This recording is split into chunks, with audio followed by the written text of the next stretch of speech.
welcome to my new humble abode for her game plan, Play the Field, Own the Game. I'm your host, Brooklyn Lambert, and I'm so excited to bring you the new video component. So not only can you listen on Spotify and Apple Podcasts, but now you'll be able to watch on Spotify and YouTube, because I get it. We're not all audio people. We can't just listen to people talk without that interaction. So I'm bringing it to you now. And like I said, you can watch on Spotify and on YouTube. So you're really getting a behind the scenes look of what actually goes on, because I have my laptop behind my phone in which I'm recording the video on. I have my podcast mic here, and then I have all of my notes for the podcast, my handy dandy Apple Pencil, and then you can actually see myself on my, I don't even know if you can see that, but I can actually see myself on my watch. So I know what I look like, and everything's positioned right. But enough of that. And let's dive into week 5 in the NFL, because there was a lot of action. Now, granted, I didn't get to watch a lot of it, and I'm upset about it because there was a lot of action on the Sunday slate, some overtime madness, some players that haven't done well all season that did well, and then players that have done well all season didn't do well. So it was an interesting week 5, especially with some buys, and we're going to have some teams on bye this week too. But before we get behind the playbook, you know where we got to go first, and that's football fundamentals.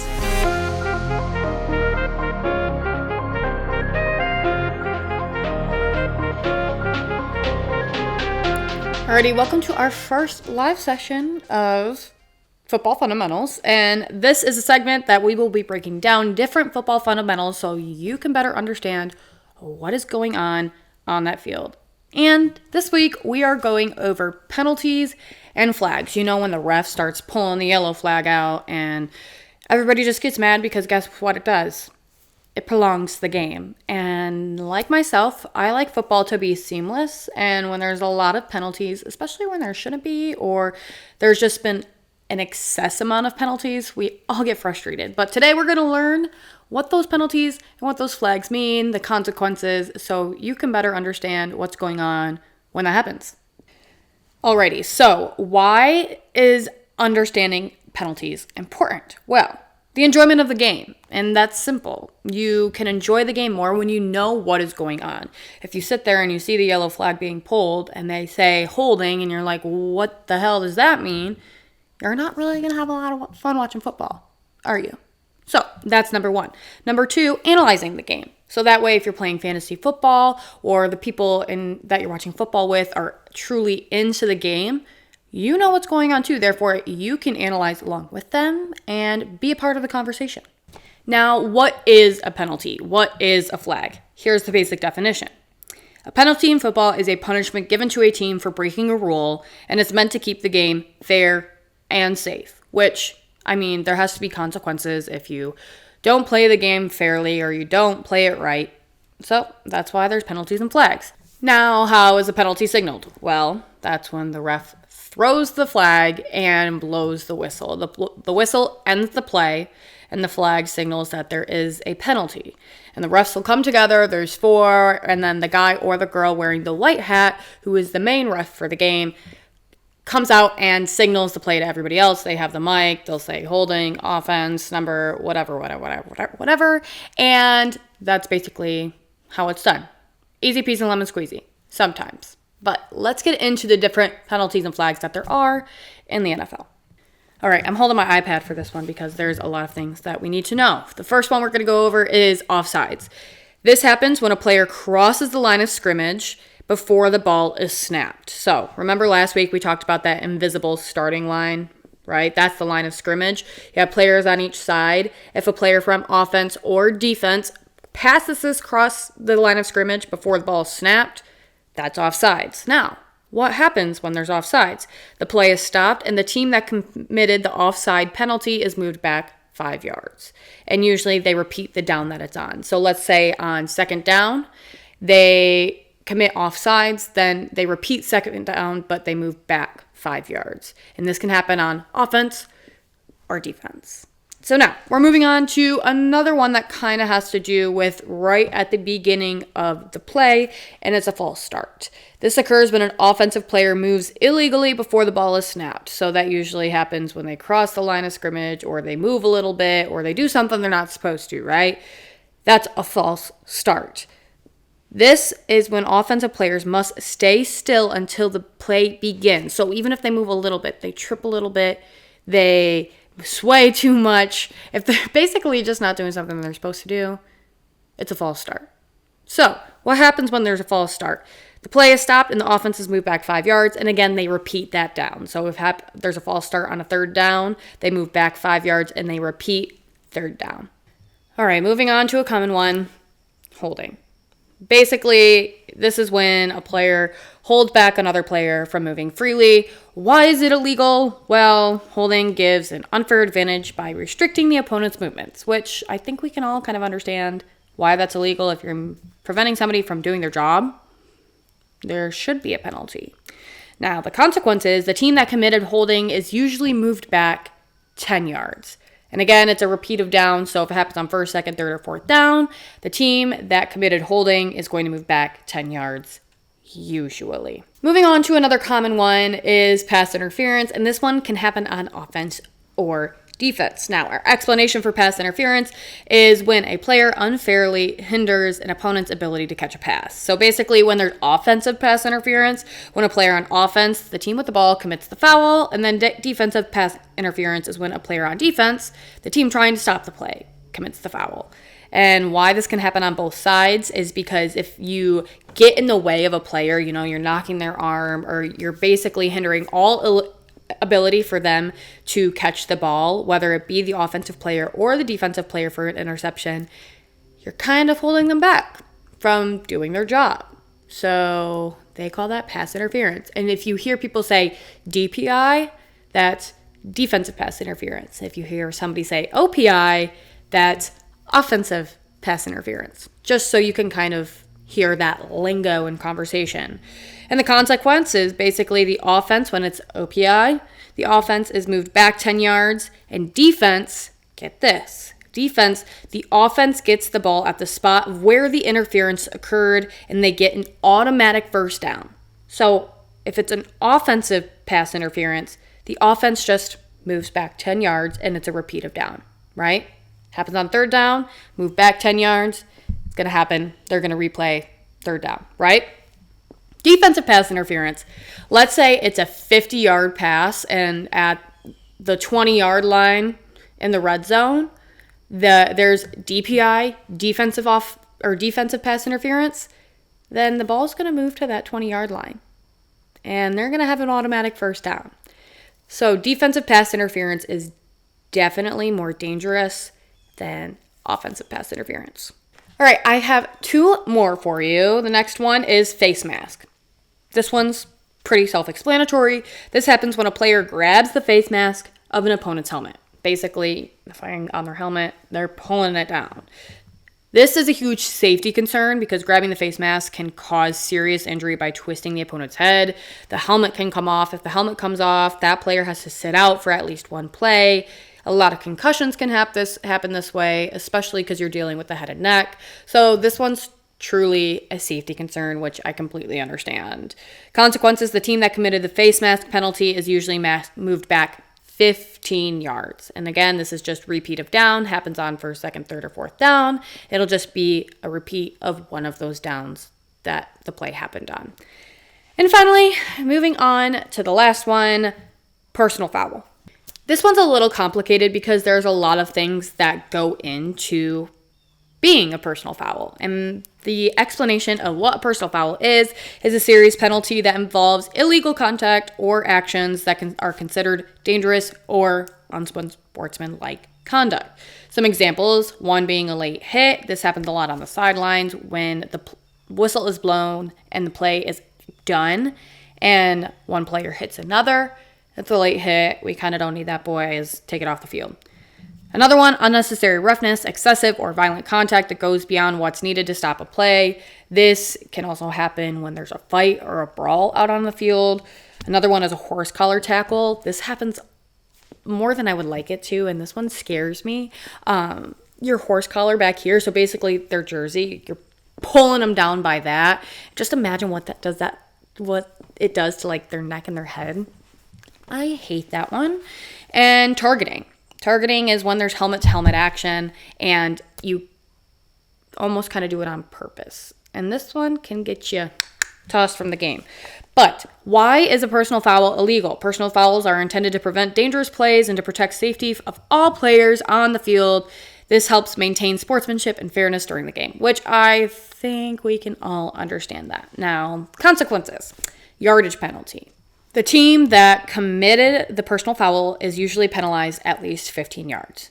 And they get an automatic first down. So if the personal foul is committed by the offense gets an automatic first down. But if the play is committed by offense, they just move back 15 yards, right? But also there's possible ejections. For example, targeting, helmet-to-helmet action.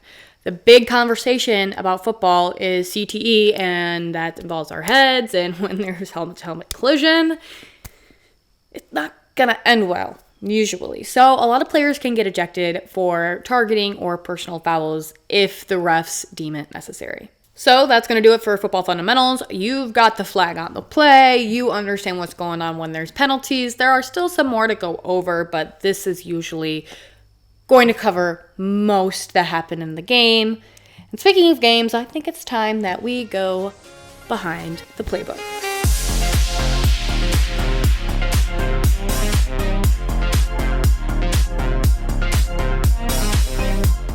Alrighty, going behind the playbook, you know the drill. We are going to talk about everything that's coming up on the NFL slate this weekend, the drama, the gossip, some things that you can say when you're watching the NFL games with the football-loving people in your life.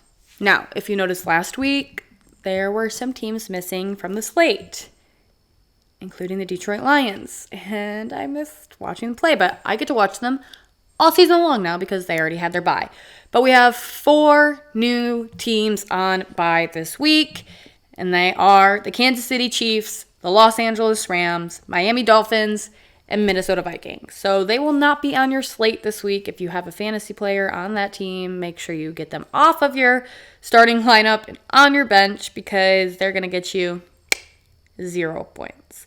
They're probably going on vacation with their family or just taking a week off from football, which I think these players deserve with all that they're doing for not only the franchise, but to their body because football is a hard sport. But without further ado, let's get into our Week 6 one-liners. These are one-liners that you can drop when you are watching any NFL game to impress the football-loving people in your life. And I break this into 3 different levels. We have beginner, intermediate, and hard. That way, or expert, I call it.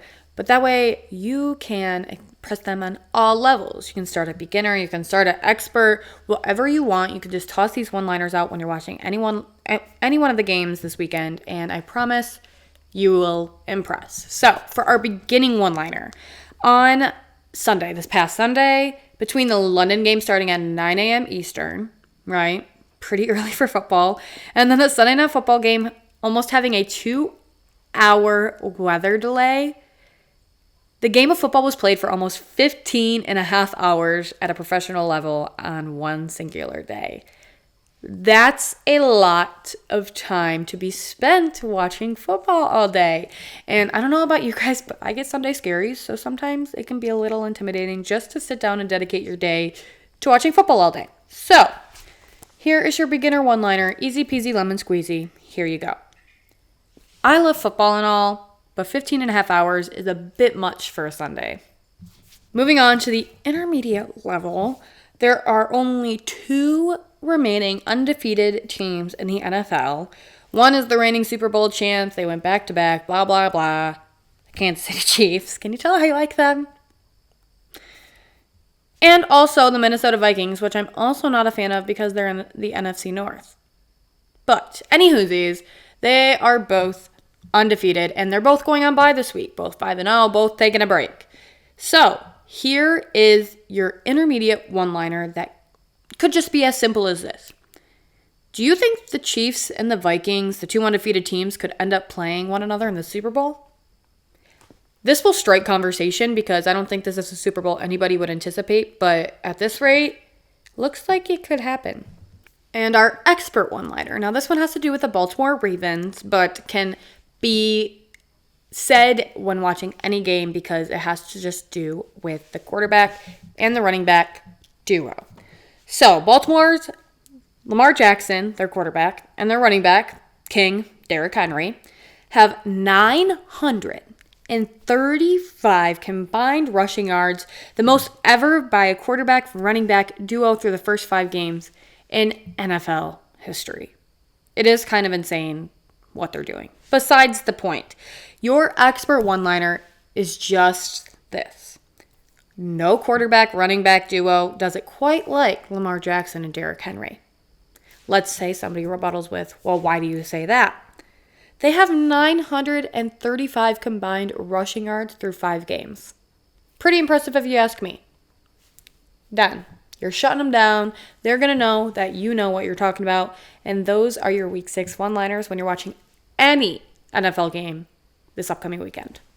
But now it's time to go behind the playbook for our Week 6 games. So when you are watching these games, you can drop these simple little one-liners and you will be able to better understand what is happening on the field, the gossip, the drama between the two teams, and maybe even have a thought of who might win or who might lose. So let's get into it. As always, we're always going to do every single one of the primetime games.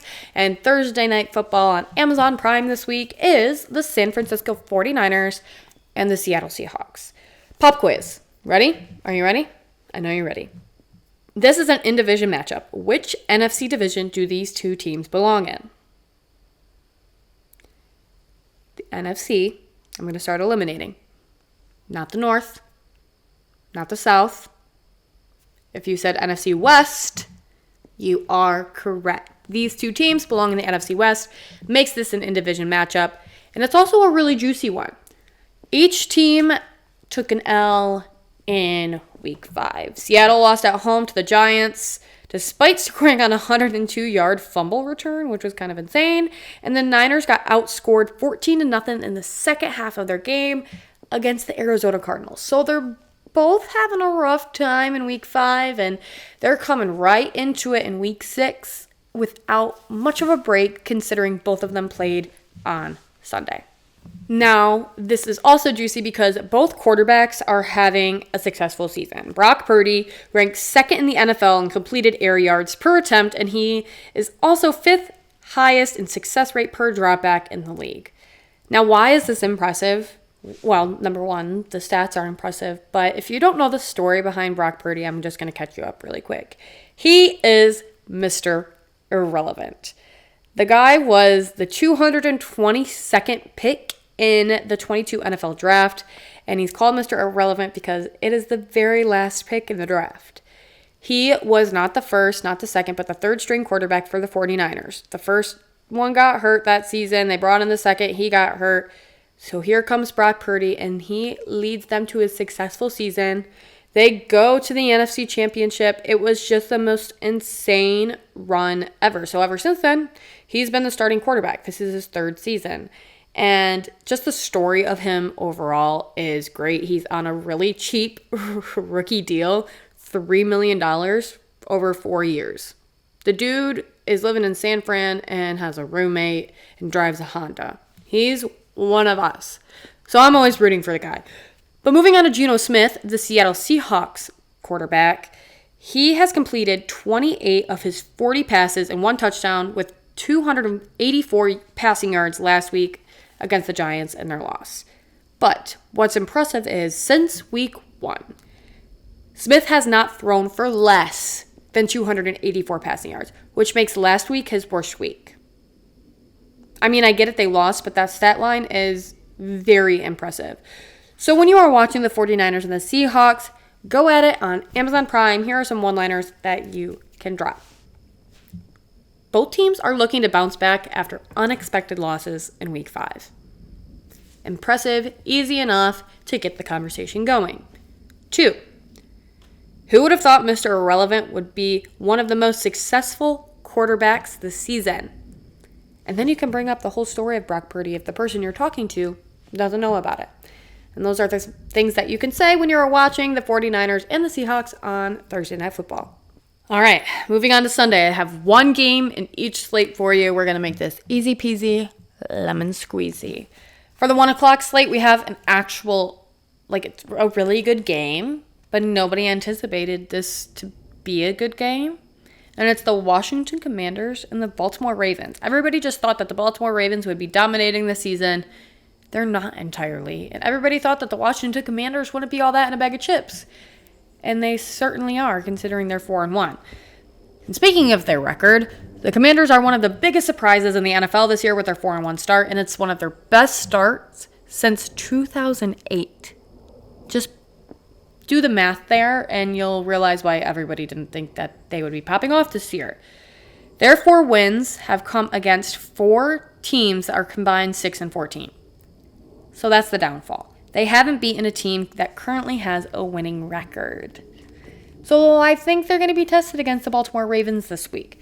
But of course, they have Jaden Daniels. He's just that good. He's that guy. He continues to impress and show people why he should have been the number 1 quarterback taken instead of the second. With 1,135 passing yards and 300 rushing yards, he is the first player in NFL history to have at least 1,000 passing yards and 245 rushing yards through his first 5 career games.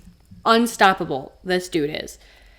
Now, speaking of quarterbacks, Lamar Jackson on the other side of the ball. I saw this stat, and I can't believe this is true, so hear me out. Lamar Jackson never loses to the NFC. Over the course of his career, he is 21-1 against the NFC, a record that includes 9 straight wins. He's only lost 1 game to an NFC team. That's absurd. I'm sorry. That is just absolute madness. So when we're watching the Commanders and the Ravens go at it on CBS at 1 o'clock on Sunday, here are some things that you can say to impress. Jaden Daniels just continues to break NFL records, proving that he should have been the number 1 overall pick. 2, Commanders are off to an impressive start, their best start since 2008. Easy peasy, to impress. And 3, I cannot believe Lamar Jackson has only lost to 1 NFC team. Do you think that streak will continue here? And then you're probably going to get some, wait, he lost to 1 NFC team? Which one was it? And they're going to start Googling on their phones, and then it's going to be a whole thing. But you are the one that brought it up. And so you can spark that conversation when you are watching the Commanders and the Ravens on Sunday. Not going to lie. This next one is hard to talk about because I'm still mad. And once I say it, you are going to be mad with me too. And it's the game of the 4 o'clock slate that everybody's going to be watching. The Detroit Lions and the Dallas Cowboys. Now, Brooklyn, why are you still mad? Why is there fury building up inside of you? Why is this such a big deal? I'm going to read it to you. Like a storybook. The last time these 2 teams met, it ended up being one of the wildest games of the season. It happened in Week 16 last year, and the Cowboys beat the Lions 20-19. You might remember the game better as the one where Lions offensive lineman Taylor Decker appeared to catch the game-winning 2-point conversion with 23 seconds left in the game. But it didn't end up counting because the ref said that Taylor Decker didn't report as an eligible receiver. And to this day, people in Detroit still debate this call. Why do we debate this call? Because there's video evidence that Taylor Decker indeed did report. Anywho, instead of looking at the past, I'm going to look at the future, and we're going to get into this game. All right, seriously though. Dallas is missing 2 of their best defensive players, Dexter Lawrence and Micah Parsons, which leaves a lot of room for Detroit to come back as an offensive weapon, right? Utilize Amon-Ra St. Brown, Jamison Williams, Sam Laporta, Jahmyr Gibbs, David Montgomery, even Fitzpatrick. Get them all involved in the game because 2 of their best defensive players, they're out. But the Cowboys may also be able to crank up their defense because the Lions Defense is surrendering 258 passing yards per game, which is the 6th most in the NFL. So this can be a very high scoring game because both defenses are lacking a little bit. So when you're watching the Lions and the Cowboys go at it, here are some things that you can say. 1, Detroit is here for some revenge after that crazy game last year. Yes, we are. 2, do you think Taylor Decker will report today? That will bring up a great conversation. And 3, I'm predicting a wildly offensive game since both defenses need a little work. And those are some things that you can absolutely impress with when you're watching the Lions and Cowboys on Sunday. So now that I'm done talking about that game, the one that makes my heart beat way too fast, we're going to move on to Sunday Night Football. And this is a game that nobody wants to watch. These two teams should not be on Sunday Night Football. But because of station protection thing or whatever, they couldn't get another flex game to fill this spot. So we're all stuck with watching this matchup, which is why we are going to talk about it so we can try and enjoy it. And it's the Cincinnati Bengals and the New York Giants. Yeah, I knew you weren't thrilled. But let's learn a little bit about it. The Bengals have been off to a rough start. They are 1-4. But it could be a bit misleading because with their 4 losses, they've only lost by a combined 15 points all season. Their losses have been that close. But now looking at the matchup between the two, Cincinnati is 6-5 all time versus New York, all played in the regular season. Now, here's the thing. Bengals QB Joe Burrow has never faced the Giants because he was injured in 2020 when the Giants won over Cincinnati 19-17. So this will be Joe Burrow's first matchup against the Giants, which I guess you could say is maybe kind of exciting because there might be some more thrilling plays. There's thrilling offensive magic to watch against the Giants defense for the first time. Now the Giants can look so bad one week, and this is true. They can look so bad in one week, but look so good the next. Nobody understands quite like the Giants how that can work. And the good version showed up last Sunday when they beat Seattle 29-20. Now, the 9-point margin victory was the Giants' 4th largest overall and 2nd largest on the road win in Coach Brian Daboll's 3 seasons. Now, Coach Brian Daboll, his days might be numbered in the Giants, in New York with the Giants, if he doesn't get it under control. And that's because they paid that quarterback a lot of money, and he won Coach of the Year a couple years ago, and there was this whole thing. But if they don't start winning, he might lose his job. So when we are watching the exciting Bengals and Giants game on Sunday on NBC, here are some one-liners you can drop. 1, do you think Brian Daboll will still be the coach in New York next year? Maybe not. 2, Bengals have had a tough hand dealt to them this year, losing their 4 games by combined 15 points. And 3, the easiest one-liner of all. Why is this matchup Sunday night prime time game? Why? I think we're all wondering that. And that's what you can say when you're watching them go at it for Sunday Night Football on NBC. All right, and then we have Monday Night Football. This is an in-division matchup, and I'll give this one to you because we have not learned it yet, and it's the AFC East. It's the Buffalo Bills and the New York Jets. Now, there's some news that came out today. I'm recording on Tuesday, and as I'm putting my little outline together, I get an ESPN notification. The New York Jets have fired their head coach, Robert Saleh. He's gone. They said, you want to know what, buddy? Sayonara. Aaron Rodgers doesn't want you here anymore.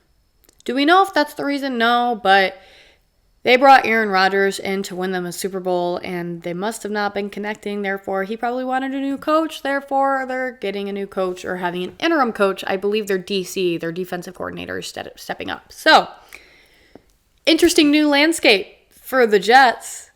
I would say it's pretty interesting, but let's just get to the game instead of talking about their coach. The Jets defense has been one of the best in the NFL this year. They've given up the 2nd fewest yards per game and the 5th fewest points per game. Their defense is unreal. I don't want to go up against their defense, but it's their offense that has a little bit of a struggle.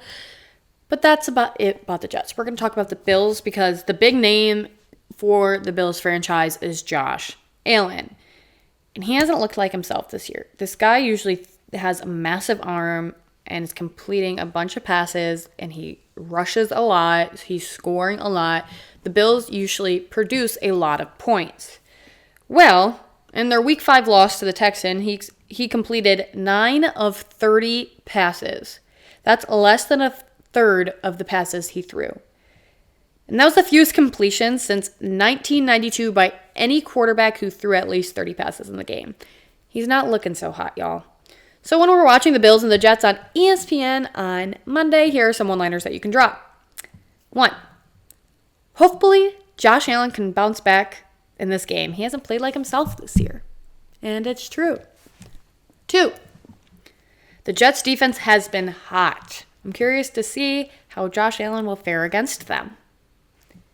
3. It's definitely one of these teams winning the AFC, right? And then you can have a conversation about it while you're watching the Jets and the Bills go at it for Monday Night Football.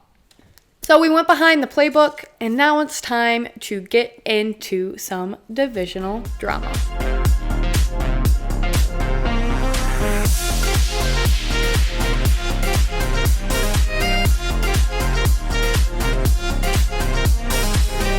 So we are talking about the AFC now, the American Football Conference, and we went over the AFC North last week. So let's go ahead and head to the South for the AFC South. This division is comprised of 4 teams, and they are the Houston Texans, the Jacksonville Jaguars, the Indianapolis Colts, and the Tennessee Titans. Now remember, Brooklyn did not make up these divisions, especially their locations when they don't make sense. The Indianapolis Colts. I have no clue why they are a part of a Southern division. But again, Brooklyn did not make these rules. So let's get into the AFC South, shall we? All right, the number 1 team in the division last year was the Houston Texans. They took the division, and in 2023, they were 10-7. Some key names to remember here: C.J. Stroud, Joe Mixon, Nico Collins, and Stephon Diggs. C.J. Stroud was drafted number 2 overall last year from Ohio State, and nobody expected him to pop off, and he did. He won Rookie of the Year. He was super impressive last year, and he continues to impress this year. And then you also have Joe Mixon. Joe Mixon was traded there this past year from the Bengals, and you have 2 of their receivers, Nico Collins and Stephon Diggs. Stephon Diggs came from the Bills. Nico Collins has been there for a couple years. He's been kind of like in the background, but he's popping off and looking to be one of the most elite wide receivers this season. So keep that in the back of your brain. Next up, we have the Jacksonville Jaguars. In 2023, they were 9-8, and some key names to remember here: Trevor Lawrence, Travis Etienne Jr., and Brian Thomas Jr. Trevor Lawrence was drafted number 1 overall a few years back, and he has supposed to be this elite NFL quarterback. He's not quite doing it. They got their first win of the year this year against the Colts, so it's not looking too great for Trevor Lawrence, but we're going to give him some room to grow, all right? Especially because I have him dynasty, but that's a topic for another day. Travis Etienne Jr., he played with Trevor Lawrence at Clemson, so this is kind of them reuniting together. And then Brian Thomas Jr., he's an elite receiver. I believe he went to LSU, and he dominated. He ended up going to the Jags, and he's been put to use there and has been one of Lawrence's favorite targets. So those are your names to remember for the Jags. This next team, again, I do not know why they are in the AFC South, but the NFL just decided, let's put Indianapolis with some southern states. I don't get it either. Anywho, in 2023, they were 9-8, and some key names to remember here: Anthony Richardson, known as AR-15, Jonathan Taylor, and Alec Pierce. Anthony Richardson came from Florida in college with just being massive and an incredible athlete. He didn't play a lot last year, though, because He takes his athleticism to the next level, in which he wants to control the ball at all times and kind of gets hurt a lot. So that's not good. Jonathan Taylor, their star running back. A couple years ago, he was elite, but he's been getting hurt since then. And Alec Pierce, and I should say Michael Pittman Jr. too, they're two of their best receivers, and what you'll see them popping up a lot this year in terms of scoring. And finally, we have the Tennessee Titans. Last year, they were 6-11. Not so great, right? No, not so great. But some key names to remember here. You have Will Levis, Tony Pollard, DeAndre Hopkins, and Calvin Ridley. Will Levis is a younger quarterback. This is his first year as a starting quarterback, and he's kind of having a hard time with it. Tony Pollard came from Dallas, trying to prove himself as a starting running back. DeAndre Hopkins is a veteran receiver. This is his third team, still trying to put up some numbers, as well as Calvin Ridley. He has a shorter amount of years in the NFL, but he is an older receiver, his third team in the NFL, but still doing some damage. And that's going to do it for the AFC South. Again, it's the Houston Texans, Jacksonville Jaguars, Indianapolis Colts, and Tennessee Titans. And that's going to do it for our episode this week. I can't believe I've been doing this for 6 straight weeks now. It's kind of insane. But I am also so happy to bring this video component to you. Again, you'll be able to watch on Spotify and on YouTube, but you'll also be able to just listen if you'd like, also on Spotify and on Apple Podcasts. Share with your friends, share with your girlfriends, share with your grandma. My grandma listens. Hi, Grandma Sharon. Share with your mom, share with your aunts, share with all the girlies in your life that want to know more about football. I promise I will be able to bring it to them and teach them a little something. And if you're a guy listening, give it to your girlfriends, give it to your mom, give it to the women in your life so they can stop asking you questions and I can answer them for you. If you have a fantasy team, I do drop an episode of BK's Fantasy Hot or Not List on Thursdays where I give you my starts and sits of the week. But if you just listen to this one, I will see you next week. Again, this is her game plan where, ladies, we play the field and we own the game. See you next week.